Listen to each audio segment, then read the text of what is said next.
నిర్మలా త్వరగా రామ్మా, వర్జి వచ్చేలాగా కొత్తింటికి వెళ్ళిపోవాలి. వస్తున్నా. వెళ్దావా నాన్న?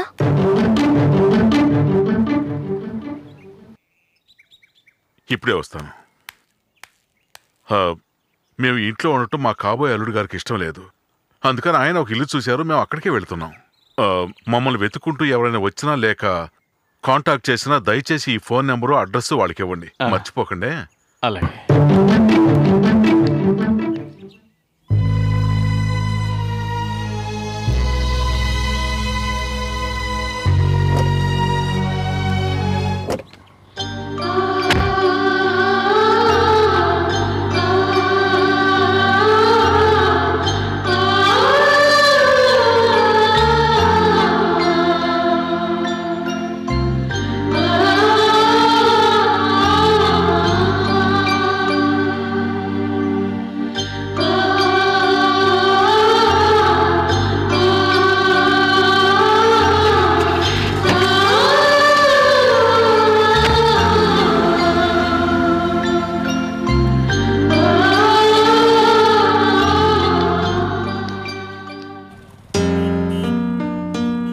డ్రైవర్ పార్క్ చేసి వెయిట్ చేయి.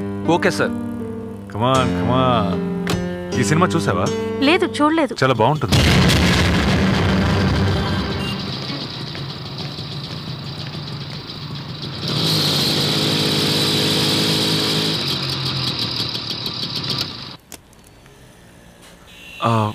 కార్లో వచ్చింది శ్రీరామ్. సార్. మరి తనతో వచ్చిన అమ్మాయి? ఆవిడ మా ఓనర్ గారు అమ్మాయి. ఆవిడే శ్రీరామ్ గారిని పెళ్లి చేసుకోబోతున్నారు.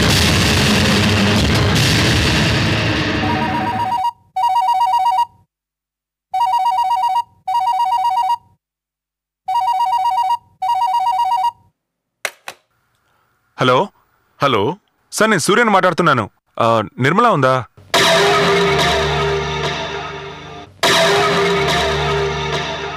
నిర్మల్ లేదు. ఎవరినన్నా?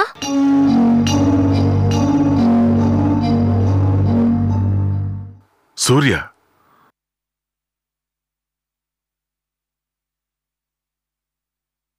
Hello hello hello hello Nirmala, నువ్వేనా? మీ నాన్న నువ్వు లేవని చెప్పారే. లేదు లేదు, నేను వేరే రూమ్ లో ఉన్నాను. నాన్నకు తెలీదు. చెప్పండి, ఏంటి విషయం? ఏం లేదు, నేను నీకు ఒక విషయం చెప్తాను, తప్పుగా అనుకోకూడదు. చెప్పండి. మీరు పెళ్లి చేసుకోబోతున్నారా శ్రీరామ్? వాడు మంచివాడు కాదండి, చాలా దారుణమైన వ్యక్తి.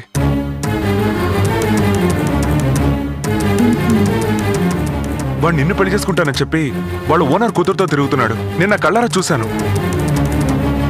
వాడు ఆ అమ్మాయిని పెళ్లి చేసుకోబోతున్నట్టు అక్కడ పనిచేసే వాళ్ళు కూడా చెప్పారు.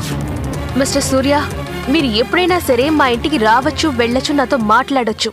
బట్ శ్రీరామ్ మీద నిందలు వేసేటట్టయితే దయచేసి నాతో మాట్లాడకండి.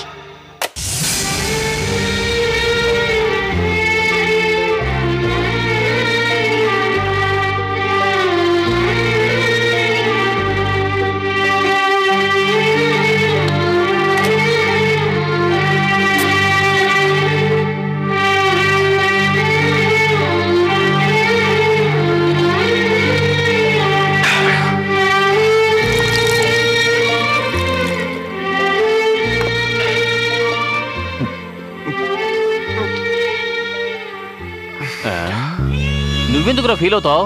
నిన్ను అల్లుడు అల్లుడు అని పిలిచి మోసం చేశారుగా, ఇప్పుడు అనుభవించనే. చాచా, అదేం కాదురా. నిర్మల నన్ను పెళ్లి చేసుకోకపోయినా పర్వాలేదు, ఆ నీచుని నమ్ముకుని మోసపోకూడదు. నువ్వు మారవు.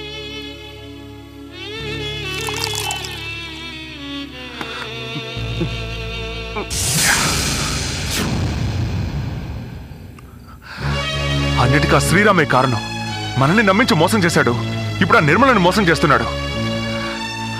వాడిని వదిలిపెట్టకూడదు.